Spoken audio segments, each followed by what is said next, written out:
Hey guys, don't worry, I'm here to help you to fix this problem with the step-by-step perfect solution.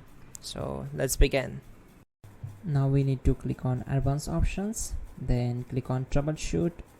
Now click on advanced options, and at the last we need to click on command prompt. Now type chkdsk space /f space /r space c : and hit enter. Now we need to wait for some time to complete the process. Type c : and hit enter to execute the command. Then type cd space c : / and hit enter.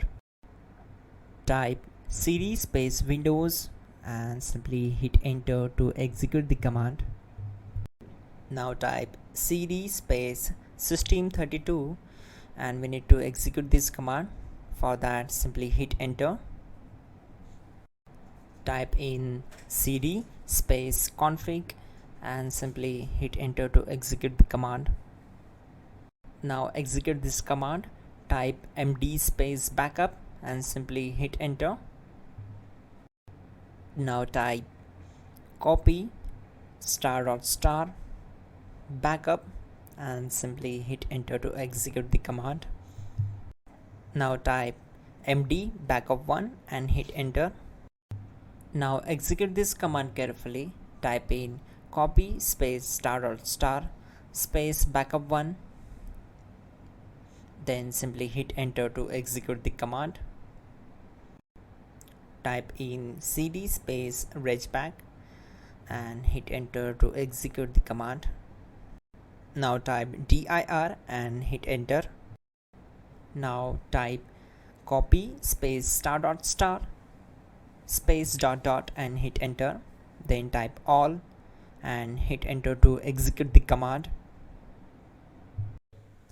Type in bootrec space / fixmbr and hit enter to execute the command. Type bootrec space / fixboot and hit enter. Type cd space c : / and hit enter. Now execute this command. Type cd space windows / system32 / config / regback, then simply hit enter to execute this command.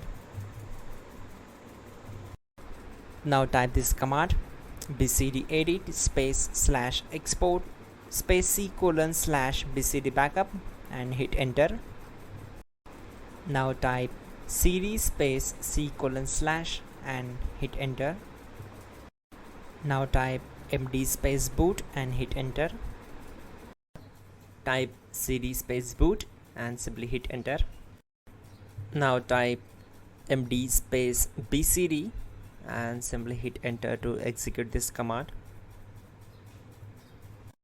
Now execute this command. Type cd space c : / and hit enter. Now type attrib c : / boot / bcd -h -r -s and hit enter. Now type ren space c : / boot / bcd space bcd.old, then simply hit enter to execute this command. Type bootrec space / rebuildbcd and hit enter. Type exit and hit enter. Now click on continue. It will restart your system. So that's it guys, your problem is solved and you are good to go.